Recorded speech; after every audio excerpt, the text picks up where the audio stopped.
Unemployment reform could be on the horizon in the Bay State. We have details about a bill making its way through the state Senate this week. And the Barnstable Police Department make 2 key arrests over the weekend. Plus, local and state officials are working to clean up a fuel spill on Route 6. These stories and more on this episode of Barnstable Today. It's Tuesday, February 4th, 2014. I'm Sarah Mantle.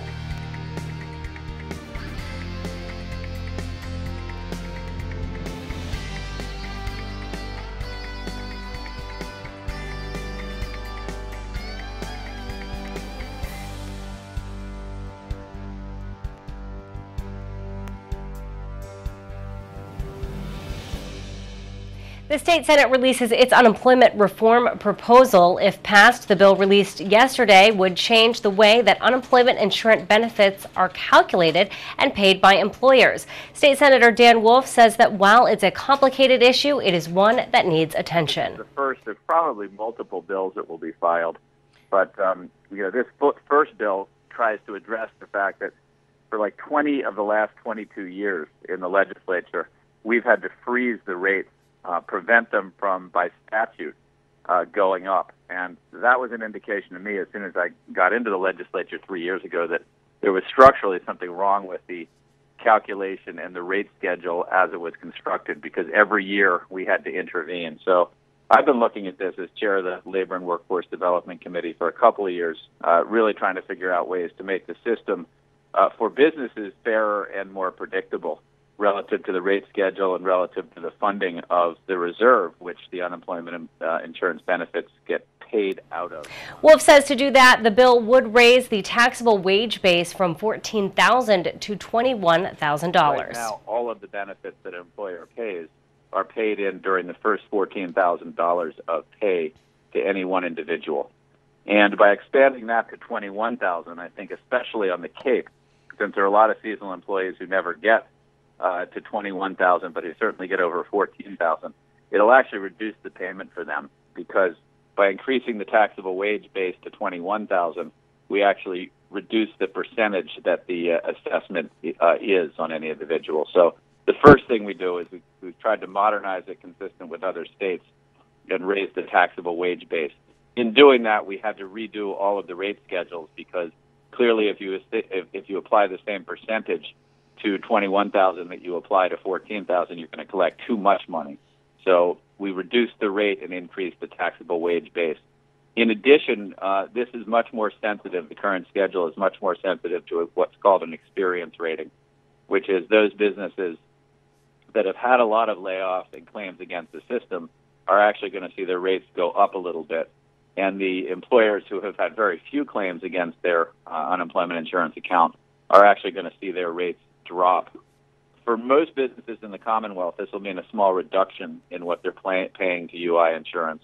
But for those habitual users of the system, it will mean an increase. The Senate will debate and possibly vote on the unemployment insurance bill this week. Wolf says there will likely be some changes to the bill as it moves through the House of Representatives.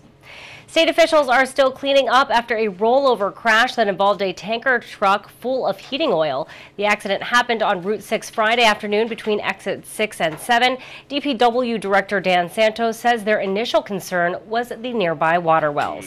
The location of the overturned truck was in the median between exit 6 and 7 on the Mid-Cape. Unfortunately, not too far from there, we have water supply wells for the Water Supply Division, the old Hyannis Water Company, in the area of Mary Dunn Road and the Mary Dunn wells that we have there. And as the crow flies, it's not too far to that site. So as a precaution, when we heard about this spill, we shut down those wells. Fortunately, in the winter, we don't need them for the system. There's plenty of capacity with the other wells we have that are away from this area. So we shut them down just to make sure there wasn't anything that moved in that direction. I'm very confident that it's not a problem at all. A couple of things were helpful in this accident, if anything can be considered positive, is that this was a heavy home heating type fuel oil, or like a diesel, which is not like gasoline, which is light and volatile and moves very quickly in the environment. The heavier oils, if you can think of it's not as thick as, but like if molasses was on the ground, it just kind of sits there. It'll saturate in, but it's not going to travel too far. So what the state is doing, and you've read about and heard about in the news, is they're removing all of the soil that's been contaminated by that fuel. The Department of Environmental Protection will continue to clean up the spill this week. That work will require some lane restrictions on Route 6 Thursday and Friday from 7:30 a.m. to 5 p.m. Barnstable police were busy over the weekend. Barnstable This Morning host Sarah Colvin talked with Police Chief Paul McDonald about 2 important arrests. We share a portion of that interview with you now. Let's talk about some arrests. Understand there were some significant arrests over the past week. One name that has been quite familiar to the department, Anthony Russ. Tell me a little bit about Mr. Russ. Well, we've been dealing with Anthony Russ since he was a juvenile. Obviously, he was acquitted for murder, a couple of years back, and since then he's been arrested numerous times. Most of them, almost all of them, were drug-related and some assault charges. He's currently out on $12,500 cash bail, $2,500 for assault charges. Happened down Center Street in Barnstable. And the other one is he's out for $10,000 cash bail, a Superior Court warrant for trafficking Class B for search warrant that we executed back in October. Over this past weekend, we saw him at GP Drive by his parents' house. The street crime unit set up on him. They were following him. Once he realized the police were behind him, he and his passengers started throwing out bags of heroin and numerous Oxycontin pills. He was subsequently stopped on Quaker Road. They tried to elude the police, while they went down Quaker Road. The operator, Nicola Cabral, was unaware it was the dead-end road. They were arrested, and then it took several hours for the department to go back, and we had to search the entire area to make sure we recovered as much of the narcotics as humanly possible. General Patton Drive, Quaker Road, Bursar's Way is a heavy residential area, and we want to recover as much of the narcotics as humanly possible. Yesterday, Mr. Russ was arraigned. His bail was revoked to Superior Court, and an additional $100,000 was placed on him for these current charges. However, while he was being arraigned, he had a verbal confrontation with his attorney and his co-defendant, Kyle Forts. The judge ordered them out of the courtroom when they were headed back down to lockup.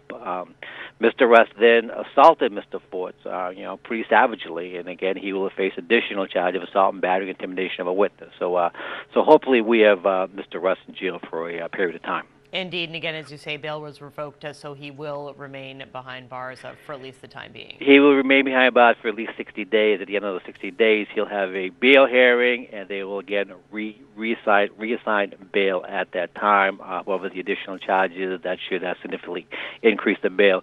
Mr. Russ is an extremely dangerous individual. Although since he was arrested here, he's moved up to Wareham. However, he keeps coming back down to Barnstable. As soon as he comes back into town, we assign a cruiser to him. Any place he goes, we are with him because he's such a dangerous individual.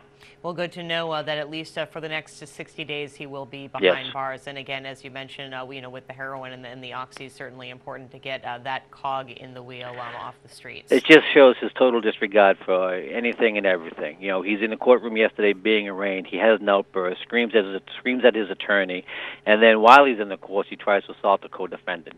And this is his MO. This is how he gets off. He threatens anybody and everybody who tries to testify against him.